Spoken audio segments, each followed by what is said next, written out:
I got 100 guns, 100 clips. Nigga, I'm from New York. New York, yeah, rough riding, D-block and shit. Nigga, fuck what you thought. You thought. You can't take shit for granted, cause life is too short. Too short, yeah. Got 100 guns, 100 clips. Nigga, I'm from New York. This is how I swear it couldn't be sweeter. Life's a bitch, depending on how you treat her. You might get rich, it's guaranteed you gon' die. You might get missed for maybe 2 or 3 hours till they light they spliffs. And that coke will get you a long time. But when I let them know the dope is out, it's like America Online. Wise is awoken, and you know they say that you deserved it whenever you die with your eyes open. I still hold a title, cause I'm in the hood like them little motorcycles. Stick up kids hopping out with the old rifles. Just doing shit for nothing, it's so spiteful. I'm just like you. The word that niggas wanna murk you is in the air. A double shot of yak and the purple is in the air. And I'm not cocky, I'm confident. So when you tell me I'm the best, it's a compliment. I got 100 guns, 100 clips. Nigga, I'm from New York, New York. And you can tell the way the homies spit that nigga, I'm from New York, New York. I got 100 guns, 100 clips. Nigga, I'm from New York, New York. I got a semi-automatic that spits next time if you talk. And this is how we do.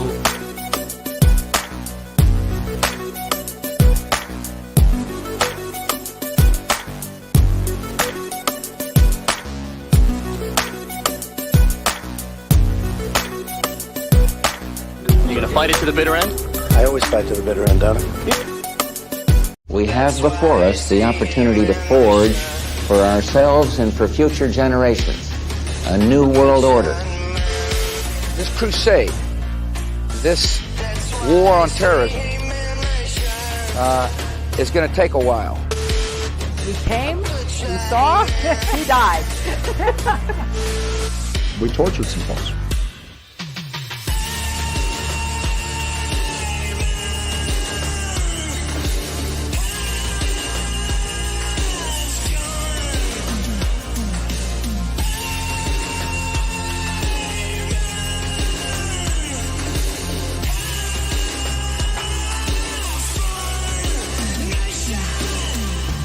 Yourselves to these unnatural men with machine minds and machine hearts.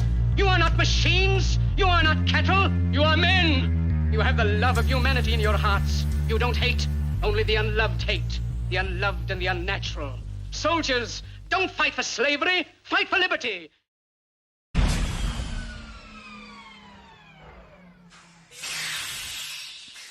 And the pod's been parked. Ladies and gentlemen, welcome to the show. It's episode 60 of Dave versus Goliath. Only took us 3.5 years to get here. Can't believe we made it, but we did. Really proud of you guys. I don't know if that's worthy of a celebration, episode 60. When you do so few, maybe every 10 is the way to go. So we'll get back to you at episode 70. Guys, we got a great one tonight. We got the fearless leader of the Libertarian Party, Angela McArdle, is here to discuss everything that's going down in the clown world, the clown show, all the political theater, and, maybe help us make some sense of it all. But before we get to that, let's put this down here. Don't forget about ye old tip cup. That's at the bottom of the screen. If you feel like Dave has earned a couple of your smackers, throw them in the tip cup. That'll help me do more of these shows and get around to events and war rallies and things like that. I would very much appreciate it. Let's see. If you follow the show, that's great. I appreciate you. Make sure to smash the likes, all those things, and leave a nice review on Spotify or iTunes. So now that we got that all out of the way, guys, we don't have much time to screw around today because our guest is very busy. She's got an appointment after this one to talk about probably some of these same things to other people who are very interested. So without further ado, we're going to bring her in, the great, courageous, bold, and brave Angela McArdle. How are you, madam? I am doing all right. You know, it's like every day planning the next big adventure in the stress equivalent to the fires of Mordor. Molten magma pouring down my face. I can feel it. Is this, you are obviously in good spirits and you take it a lot. One of your favorite expressions lately is, I just have to eat the shit. Are you eating a lot of shit lately, or are you feeling pretty good? Spoon after spoon after spoon. Steadily. Spoon it all my way. I wish that this was a more pleasurable experience for you. I wish it wasn't so stressful and shit-filled. It's okay. The rewards are sufficient. The rewards are sufficient. Yeah. So we'll get to some of those rewards and some of the cool things that you've done. Mainly, we're going to talk about some of the rallies that are coming up that you've been instrumental in starting and that you've pursued. We started with one last year, and now you're up to 2 rallies. We're going to get to that, but I wanted to ask you first, Angela, can you explain to me the difference between spoiling an election and fixing an election? Sure. Spoiling an election, everyone loses. Everyone is mad. No one gets anything. You don't see an advancement in liberty. You don't see better outcomes. You just see a clown nose for everyone. Joker, watch it burn. It's a punishment thing. I think there's sometimes also an aspect of nihilism in it. It really depends on what's going on, right? Fixer means you're improving something. You're wielding the power and you're making something better. I think they're 2 very different things. I agree. And I would say that what you've been able to do, and not just you, I would say that we've seen some cool parallels, like with Libertarian Party of Colorado, but you guys have kind of done the inverse.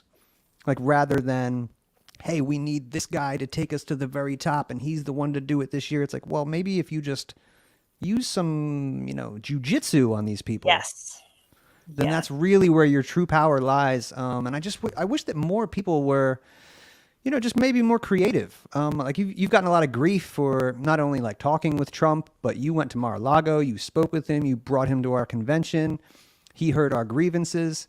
I still heard you on Punk Rock Libertarians the other night, and it seems like this is pretty well received at this point, but still people are like, wow, I thought that was risky, or maybe you shouldn't, or the backlash could have been this. But I mean, this is real. I got to tell you, this has almost changed my whole view on the situation. Like I'm now taking a position as like, well, no one has ever come to us and said, well, what do you want? So right. It would be really easy to put all of the duopoly or all Republicans and Democrats in the same basket because they never gave a shit. And I'm not even saying Donald Trump cares about us or thinks that we're really interesting people. It's just that he obviously needs something from us, and we need some things from him. So maybe we could cut a deal. That's kind of where. That's right. Yeah. That's right. That is basically. Let's back up into history. One of the things that we find so unpalatable about things that the behaviors of the people who were formerly of the pragmatist caucus, the prags, specifically the left-leaning prags, but a little bit of the right-leaning prags too, which is like an extinct species at this point. There's like 2 or 3 of them roaming around. They would chase after Republicans or Democrats, and they would not get anything in return. They didn't get anything. Any quote unquote concession or statements they got were not radical. It was like, oh, maybe I could talk about a flat tax, which usually they didn't even get anything like that. Like, it was never anything radical. It's a very different scenario to have a former president approach you and be like, hey, we need your vote. We need your help.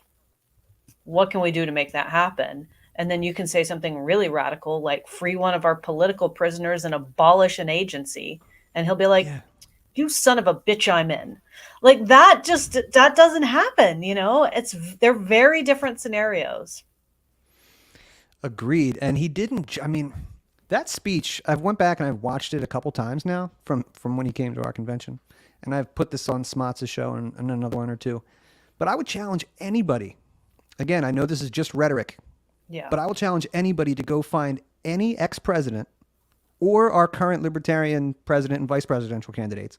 Go find anything they've ever said. Just rhetoric. Not ever done. Just anything they ever said that was as potent and as beautiful as what he gave us at our convention, talking about we're going to end this Marxist mind virus. We're going to get these bullies off your kids. We're going to embrace homeschool. We're going to end CBDCs. Fuck the Department of Education. I'm free and Ross. Just said that he's going to change cannabis to Schedule 3, even though I'm sure he hates weed. Doesn't touch, doesn't do drugs. Yeah, he doesn't touch it. But he understands. We had a chat about right? it. Yeah, we had a chat about legal weed. It was quite sincere, we had a chance to talk to him about fentanyl. It was crazy. It's crazy how he was just like, actually, tell me more. Hadn't thought of that. I don't know anything about weed. Tell me about weed. Do you smoke weed? It's okay if you do. I just want to know. Yeah, I believe that about him because I mean, and I don't mean this as an insult. He's obviously very savvy, probably one of the most successful people who ever lived. But he does seem kind of ignorant on a lot. But he does seem open to learn. Like the CBDCs, I'm pretty sure he had no idea what that was. I'm sure that Alex Jones has probably hipped him to some things that he just wasn't familiar with. But if you're willing to listen, I mean, forget all of the promises. There's like 10 great ones. If he came through with one or two, that would be great. But just the fact that you were willing to listen puts you, light years ahead of the competition, I think. I agree. I mean, it's a way better speech than Gary Johnson ever gave. Sorry, Gary. And I don't say that even as a dig at him, but more like a dig at his diehard supporters who were critical of this. It's funny you would say people are like, well, it was a big risk. One of the things that I have learned about the Libertarian Party, which will be coming in my forthcoming tell-all book, when this is done, is they don't take risks. There's a very comfortable little place that most of the members like to stay in.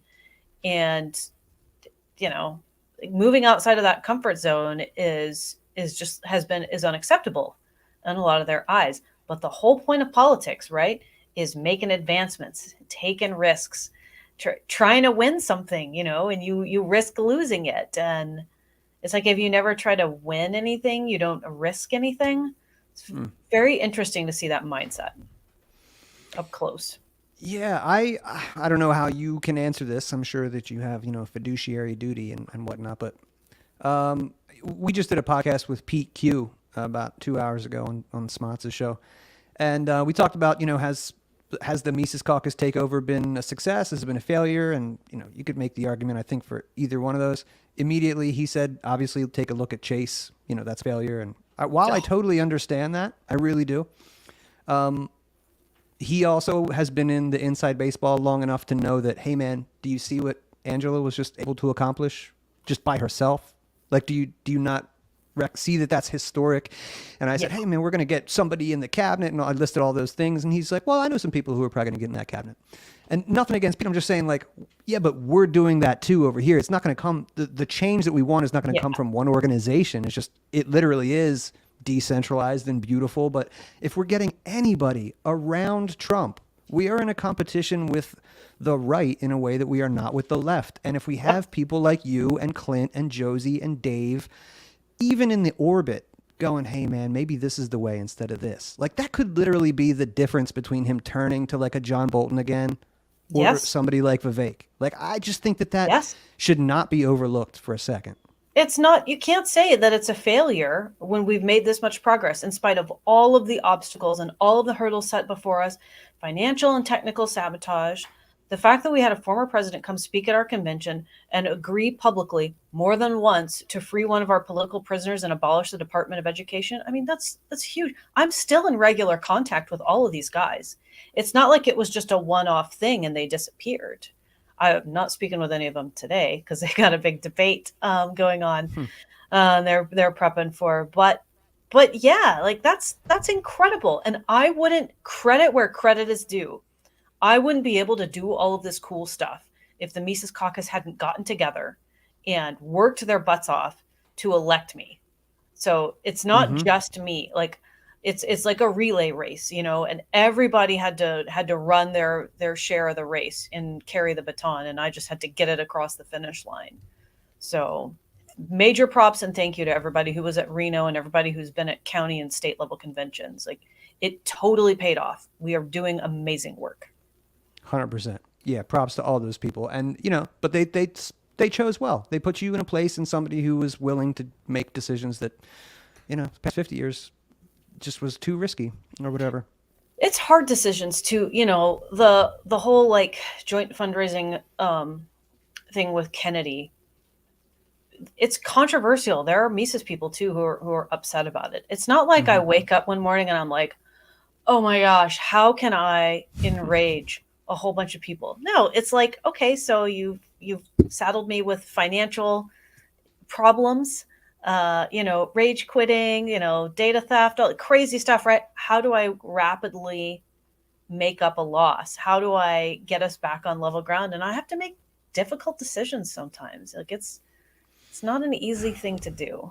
I don't envy that part at all. And listen, I'm like, when people used to say like, oh, we should be a big tent party and all this stuff, I would be like, yo, man, I'm the first one to drop the purity test. Yeah. For people who want to be in our party or represent our party, I want only the most badass doing that. But if the next question is, okay, well, this guy aligns with us on a lot and he's running his own campaign and I think that we could work together on X, Y, and Z. It's like, who cares? Why are you offended by that? Because he's not an ANCAP or something like that? Well, it's interesting how the Dallas Accord gets brought up all the time in defense of anarchists. But anytime someone who has a different view on borders, especially, or small government or whatever, it's like we chase them out aggressively. God, that's so unfortunate. Try to have it both ways. Yeah, again, I mean, I love libertarianism. It's a beautiful philosophy, but we're not talking about corporate capture, and we're not talking about fluoride in the water, and we're not talking about GMOs and Monsanto. Lots of people care about that. And yes. I view that shit as a NAP violation. I don't know about you guys, but I really fucking do. So to me, fraud. It is fraud. Yes, and you don't get to just, even Ron Paul would tell you, you don't get to pollute your neighbor's air. No. Obviously, it's silly, but we don't spend any time trying to make the libertarian argument for that. So I think a good place to start is a guy who, maybe he only sees the world 70% the way you do, or 60%, but he's dead on accurate, on some of the most important issues of the day. So and you can just say it without it being like a big controversy. It's like, okay, well, we don't agree with everything he says on the regulatory framework. So maybe no Supreme Court picks for you, mister. But you'd be great in these other areas. We love what you do there. It's not like, isn't that how we talk to everybody outside of the party? Yeah. Like if you see someone walking down the street and they have a Ron Paul sticker on or something vaguely libertarian or COVID 1984, like what is your impulse? It's to like freak out because it's so cool. And you're not like, well, hold on, and pull out like a 12-point checklist. Like, actually, like you're just excited. 100%. And I'll be honest with you. Early on, months ago, maybe June, when I started to see Nicole Shanahan like really take a liking to Ron Paul. Like, oh man, this guy, are you guys aware of this guy and how great he is and what a beautiful human being? Meanwhile, our guy is like, not interested. I'm just like, wow, what a interesting chain of events that we're at. Yeah. I know we don't need to harp on the guy. I think that. Yeah. No, just with Nicole, like it took like, it was a kind of a slow burn with her. I feel so bad. She wanted to speak at our national convention and the delegates were such a pack of wild animals. Like I was like, I can't get a timing break in. She hung out all day waiting to speak and ended up having to leave. So sorry, Nicole. So I'll just say that I'll give the delegates a little credit. All right, this is the Libertarian Convention and you're not on the ticket. But sure. I will say that since the first Rage rally, something that's just been kicking in the back of my head is like, wait a second, why do I feel like I'm accomplishing more with the commies and the left on the most important stuff than the people in my own party who agree with me on 9 out of 10. Allegedly agree with me on all these issues. So, I mean, when it comes down to it, I'm really excited about the tectonic plates shifting below our feet. And you see Tulsi going over here with Trump or RFK over here and them calling you guys up. While on the other side, you have Dick Cheney and, the Bushes, I assume soon coming behind Kamala Harris. Like this is all coming full circle. And it seems like a cool thing if you're interested in pointing out, it's really just about tyranny versus freedom and not really left versus right stuff. Good time to be alive. It is a good time to be alive. I am excited about the work that we're doing and the influence that we're wielding right now. I think it's incredible. Me too. You know, one of the coolest things, well, obviously we talked about, you've got a nice repertoire building up, but one of the other really great things I think that you did was, we talked about this the last time you were on the show. As soon as you got the gig, you filed Freedom of Information requests to find out who the feds were in the party. And I remember going, that's really great. I have a few hunches, but let's see what they come up with. But you got a response from them recently. I don't want to spoil it. So why don't you tell everybody what they said? Well, this one was to the CIA. They said that they could neither confirm nor deny that there was an operation happening in the Libertarian Party right now. So I still have a little bit of time to send in an amended request. So I will be doing that. So do you want to just name drop anybody you have a hunch that they're probably feds? You can go ahead if you feel like it.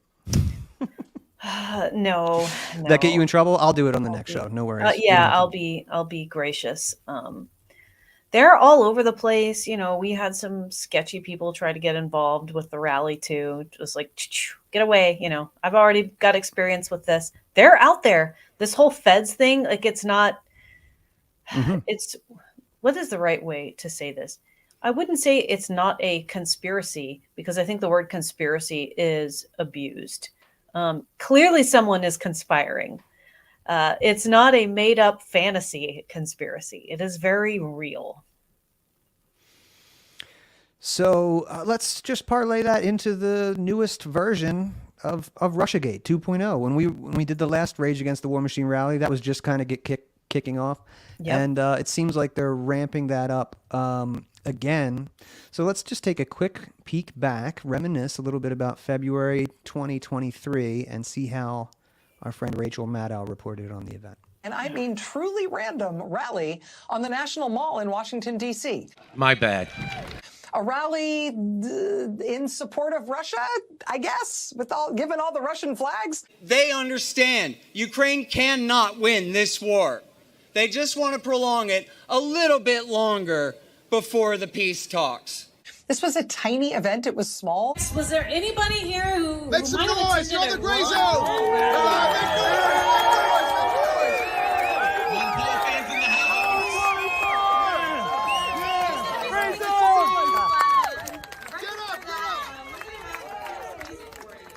Make some noise! Make some noise!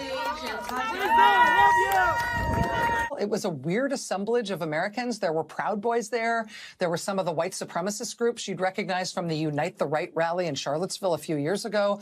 These little media whores that get paid to put out by their corporate pimps and their government whoremasters. There were a lot of people with Russian flags, also the occasional flag of the former Soviet Union. Also, at least one person who guest hosts for Tucker Carlson on the Fox News Channel. World War III cannot be won. They're living in this archaic mindset of World War I and World War II and not facing the realities that we have today. There were anti-vaccine conspiracy theorists, a lot of them.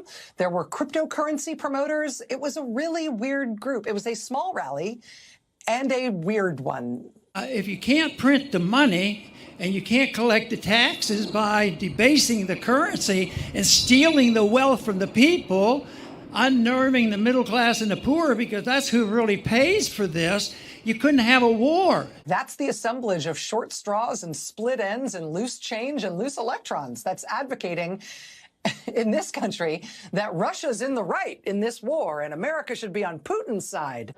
But do you see the PR kind of nightmare that it might spur about? It's not like they represent a big constituency. Because war propaganda greases the wheels of the war machine. Oh boy, do I hate corporate press with every fiber in my being. Just insane. So if anybody ever tells you that you're not making a difference, just show them that. And just know that Rachel Maddow does not talk about you if you're not doing anything of worth. Very true. Very true. So that was a lot of fun. I had a great time at that event. Beautiful weather in February last year. You are doing this again in a couple weeks. And you're doing this as it's 2 events. So you can clear up how that's kind of split up and maybe what the difference in the two are. But let's start with the Rage Against the War Machine coming back for round 2. Yep, rally weekend, September 28th and 29th. Saturday, the 28th, is Rage Against the War Machine 2.0. We are doing a sequel. Same demands: abolish the military industrial deep state. We got to change one demand. Instead of free Assange, we now get to demand pardon Assange, which is like a beautiful, amazing thing. Abolish the CIA, abolish wars for empire, global nuclear de-escalation. That particular demand is something that we really workshopped with the left, because from my perspective as a libertarian, like I'm very pro nuclear energy. I don't want to see nuclear power wiped off the country. And, like I don't want to see the United States terrorizing other countries about nuclear programs that might just be for energy or not. Like people have a right to do whatever they're going to want to, they do to defend themselves and have in their defense arsenal. But we want de-escalation. So we're bringing these demands. We are still building our list of speakers. We're 2 weeks out. That's right. But we are adding more speakers still. We have invited back many of the speakers from the former event. This is pure, unadulterated anti-war message. Not one more penny to war in Gaza. Not one more penny to war in Ukraine. Beautiful. Yeah, I have the flyer right here. You have, Keith Knight, Scott Horton, Clint Russell. You got the redheaded libertarian, Dan McKnight, I just saw from Bring the Troops Home. Jordan Page and his angelic voice will be there. Tatiana Moroz. Garland Nixon's coming back. Douglas McGregor, Aaron Day, Eric Bowling. When did he become less Fox News, more anti-war? I think he's always been anti-war. If you scroll through his Twitter feed, you will notice there is quite the absence of typical Fox News comments about going to war in the Middle East. Which is both wars. He's consistent on all wars? It seems that way to me. I'm trying to not get him in trouble by calling out a particular thing or two. But I did a little check-in, snooping around before I invited him on, and I was really surprised, pleasantly surprised to see that. So what that really tells me is that anti-war is very popular. It is a issue that everybody can agree on. It is a nonpartisan issue. Nobody wants to see kids blown up in the Middle East. Yeah, 100%. Yeah, thank you for saying that, because sometimes this gets lost when we're so busy, but we forget kind of the reasons why we're doing this. And then, I spend a good bit of time, if on any social media network, it's Twitter, and you can see some of the worst things in the world on that platform. And kind of if I ever get the feeling oh, that ruined my morning or something, I'm like, oh, you piece of shit. You take that in and you be with that for a second, because it's the worst people in the world doing the worst things in the world. So thank you for putting this on. I'm glad that you're doing it again. You're making this a weekend experience, though. I know it's 2 separate rallies, but tell me about the Rescue the Republic rally on the following Sunday. Yes. So Rage Against the War Machine is getting to share the production and stage space of Rescue the Republic.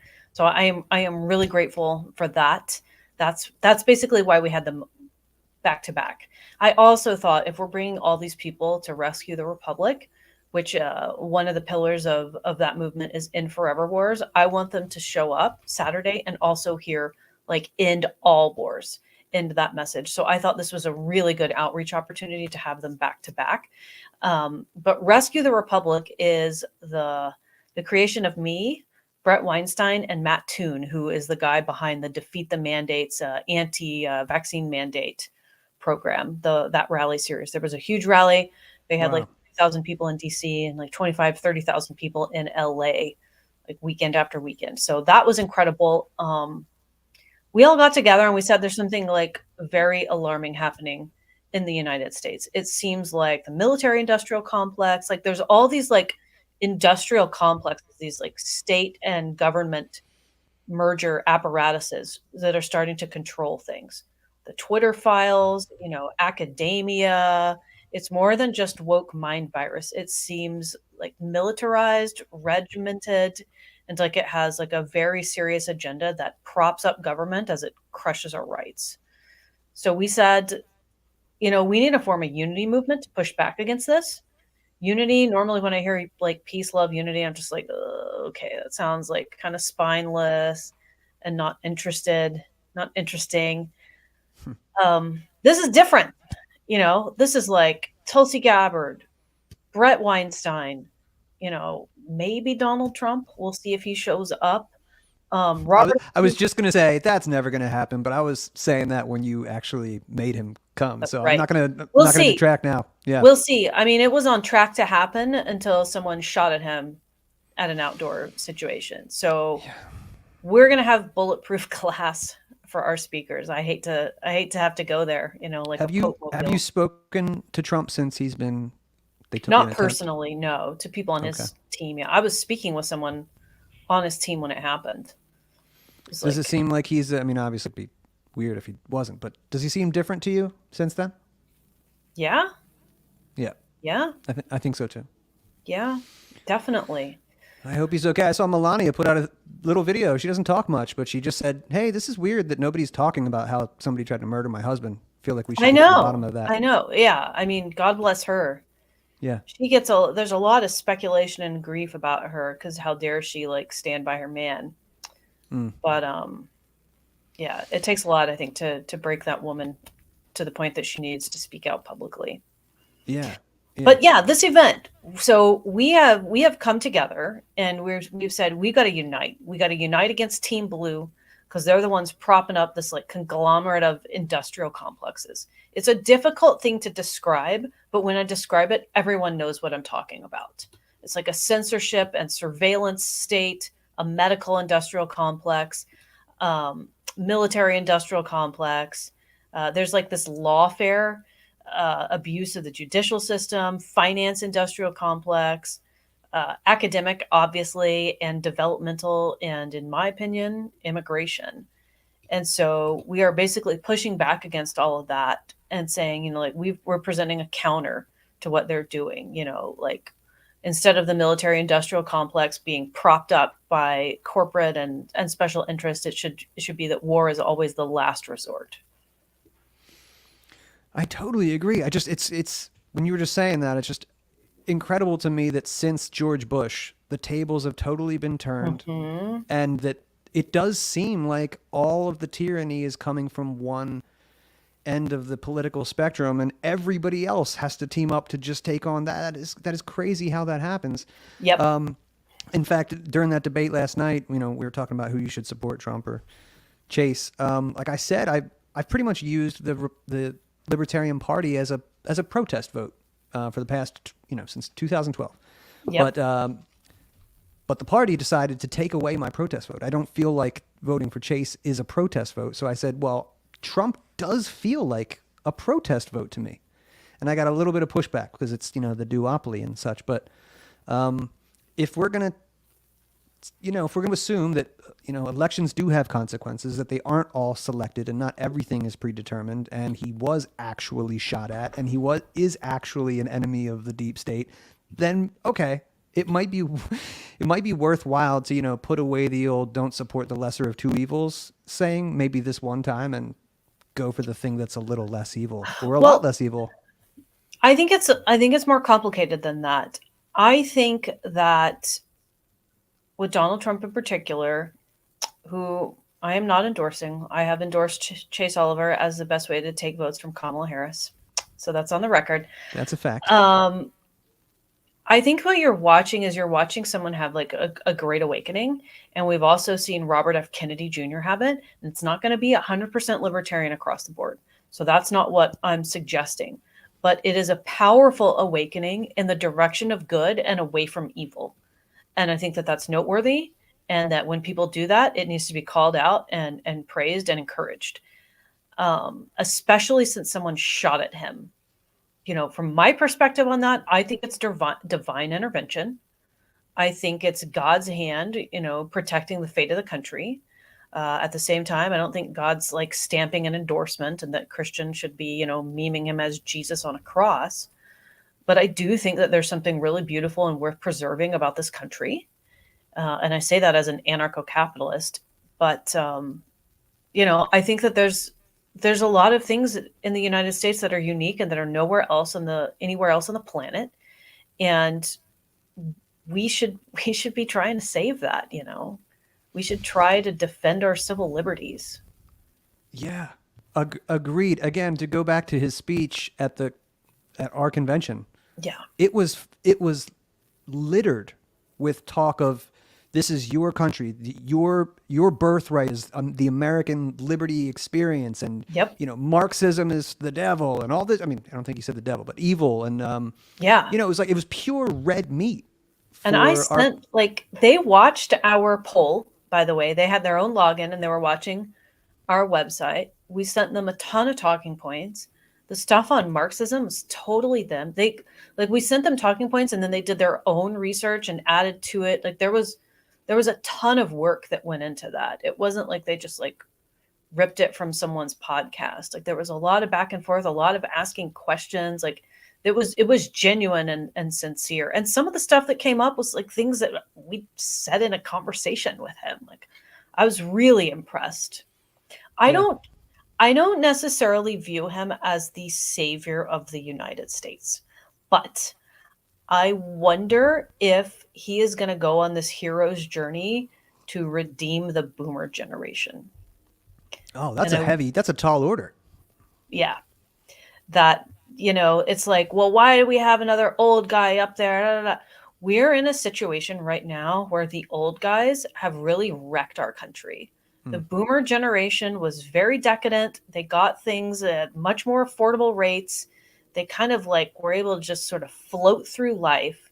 And the country is in a really scary, bad place right now. And I think that it's very fitting if another boomer can come in and fix it and fix, as much of it as he can and own it too. And so that's what I'm hoping, that's kind of the way that I'm viewing it is let's see some redemption from a boomer. Man, that's best case scenario. Yeah. Because I personally, I'm thinking, okay, best case scenario is Trump can maybe stave off the inevitable for a little bit longer or keep people interested in, traditional American values a little bit longer. But I mean, the 100-year progressive era is just, the propaganda has been constantly bombarded and, for a century. So I don't know how much 4 years can do. And I do want to bring this up. Our pal Pug said, nah, warp speed. So what he's basically saying is, yeah, these are all nice things that he said, but what he did, I guess, is enough to make us. Yeah, I think Operation Warp Speed is terrible. Yeah. And he's been pressed on that a lot.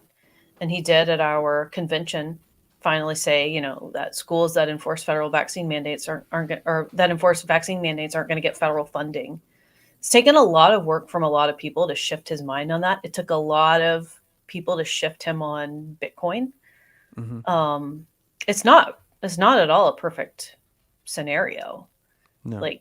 I recognize the gravity of pushing Operation Warp Speed and all of its consequences. But if someone who did that is willing to try to redeem themselves and fix the situation to the best of their ability, and I got nothing else and no one else who can do it, best of luck. Let's wish them luck and hope that it works out. And sometimes you might have to make an adult decision and literally choose the lesser of two evils. If two, as we would have said, whatever. If two authoritarians come at you and say, look, there's two wars going on right now. Well, I'm going to continue both. One says I'm going to continue both of those wars.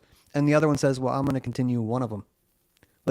Maybe you should pick the one that's going to continue one war. Anybody who doesn't want to vote for Donald Trump, I mean, please do go and vote for Chase Oliver. I'm not here saying you have to vote for Donald Trump, but I am telling you realistically what it looks like it's going to happen in the country.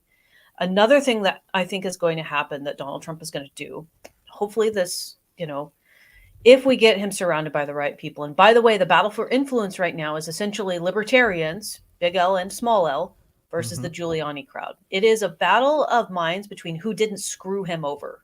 I hope that makes sense. Who did not screw him over? Yeah. And those are sort of the camps. Yeah, hard to underestimate or overestimate how much he values loyalty. Like He values it, I think. It depends on what kind of loyalty, you know what I mean? I think that he values it quite a bit, but it's not necessarily like, you never said anything bad about me. But it's like, did you try to impeach him? Out. Yeah. Things like that. I think that they're very gracious and forgiving. You know, like Kennedy ran against him. I run a competing political party.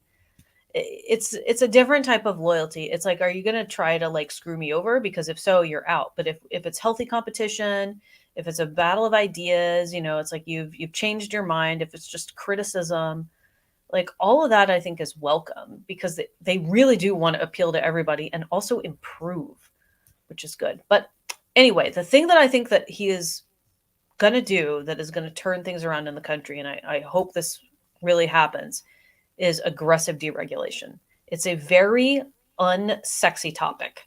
It's not as exciting as battling Marxism and free speech and ending the wars, but the regulatory framework makes things so incredibly expensive in the country. Like, think about medicine. The government has to meet all these regulatory barriers, and they do all of this spending on government healthcare and government medicine. If they deregulated that industry dramatically, they wouldn't even have to spend. Medicare spending is what? It's like 20% of the country. It's like some huge number. Imagine if that was like cut in half. That's huge. So if he can aggressively deregulate, and then people can also start making money, and then you're not spending $1,000 at the grocery store every month when you used to spend $500, like it would, the impact would be staggering. And so that is a real hope for me. Oh, I would love that. I hope he can do it. Quick question here from Ray C. He said, who's going to be the libertarian in the cabinet? If it's going to be Peter Thiel, give me a wink. No. I've passed on a few names. My understanding, and their understanding as well, is that it must be a capital L libertarian. That does not mean it's going to be someone who's active in the party and social media circles. Right. Most likely going to be a Trump judge. memes. Hire me. Yeah. A judge or a retired judge. Maybe someone from all the like libertarian like legal organizations. So it needs to be someone who could pass Senate confirmation. I'm not going to pass Senate confirmation. No. They're going to be like, no, they're not going to vote for me. They're going to be like, screw her, out. Yeah. You know, so no, it's not me. Okay, it's not you, not Peter Thiel. Not Peter Thiel. Not Peter all right. Thiel. Maybe But you know what? Judge Knapp. Let's hope for that guy. Not Judge Knapp. I don't know that, you know, he's anti-Judge Knapp. Although, didn't Judge Knapp say a couple of weird things about impeachment? Oh, I don't know. Is he on the impeachment? Was he weird on impeachment? I can't remember. If he did, Trump keeps a list. Better be loyal. I would keep a list of the people that said I should be impeached. I'd be like, no job for you. At the end of that video from the very beginning, he's like, yeah, I always get even. You know, I believe him. He was saying stuff like that in the 80s. I don't know that. I don't know that Judge Knapp did. I just realized I couldn't remember. I knew he, you know, the one that said all the no things on impeachment was Amash, who got, you know, murdered, called 911. We lost a Senate race. That's why. Stan Smots wants to know where your mic is. Oh, we had to talk about that. Yeah, I gave her a pass, dude. It's right here. The kid here. got a hold of it. Yep. Little baby boy took the little connector piece here. Adorable. I set it up and then I couldn't reach. Yep.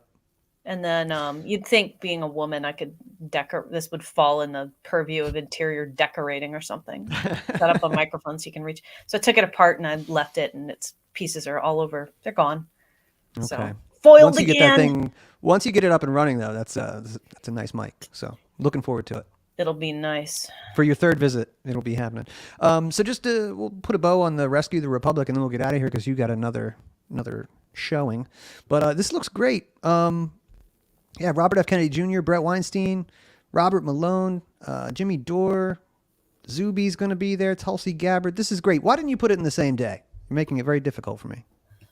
Oh, why did we do 2 days? Too much. This is like 7 hours worth of programming. Corey DeAngelis, too. Oh, great. Zuby and Corey DeAngelis. Oh, Russell Brand. How about that? Can I announce? You can have the exclusive announcement. Please. I hope they don't kill me for announcing this. Rob Schneider just signed on. What? I just asked him on Twitter if he was going to show up. And he didn't answer me, bastard. But he's going to be there. That's great. Oh, wow. So congratulations. That's huge. Some of the criticisms I've gotten are, there's not enough libertarians on there. How can you be in charge and there's not enough libertarians? Okay, so the obvious answer is I have to get them to agree first. And that's a hurdle with some people because of scheduling and so, personal matters. But we do. Rob Schneider is OG. That man is highly libertarian literate. Zuby also. Corey DeAngelis also. The ANCAPs on the stage. So bam. Got him. So which rally will Chase Oliver and Cop Tremont be speaking at? They have been invited to table at both events. I think they might have something else happening that weekend. They are certainly welcome to come and be set up. That is definitely an invitation. I just saw Dr. Jill Stein on the Breakfast Club. I'm like, yo, man, fucking fourth place is getting out here on the Breakfast Club. Where's Chase at, bro? You need to go on a show or two. You already told already told Tenet Media and Tim that you wouldn't go on their show. And Dave invited both of them. They haven't been on that show. I would just take any opportunity I had if I were those guys, but that's just my opinion. I will pass on invitations for them as I get them. As is awesome. Sort of my job, although not technically my job, but I will take it as sort of my job. You're doing a great job eating all that shit. Thank you. I love to eat shit. And as gross as that is, that's how I make awesome things like this happen. Check it out. Jointheresistance.org. You see this beautiful artwork that the guy who does artwork for Joe Rogan made for us. We've got Lady Liberty leading the boat. We're crossing the Delaware, man. We're on the attack. I love it. I didn't know that was the artist, but it does look great. Great branding. Congratulations on making all these beautiful connections, and make the most of them, Angela. You seem like you already are, and I'm very grateful for it. And I will see you. I want to try and do the weekend, but it might just be the Rage Against the War Machine. Do it. RageAgainstWar.com. Jointheresistance.org. Please go. Please donate. This was a very expensive event to put on. I have been on fundraising calls non-stop trying to scrape up some dollars from donors. So please donate. Show us your support. We want to put on an amazing event for you. We want to rescue the Republic. We want to say no to the war machine. Hell yeah. Hell no. Hell no to the war machine. Yeah, I'm with you. I'll see you there, and I'm really looking forward to it. And you guys want to tell these guys where they can support you? I know that you told them where they can support these shows, but how about you? You can find me on Twitter at Angela4 LNC Chair, and you can find me on Patreon, Locals, and Substack. Please subscribe. Throw me a few bones. I do all this for very few dollars. Very, very few dollars. That's why they pay me the small bucks. Make it happen. Send Angela dollars. And while you're at it, send me some money too. That would be great. And we'll do this again soon, guys. Really appreciate your time. And yeah, see you next time. Peace.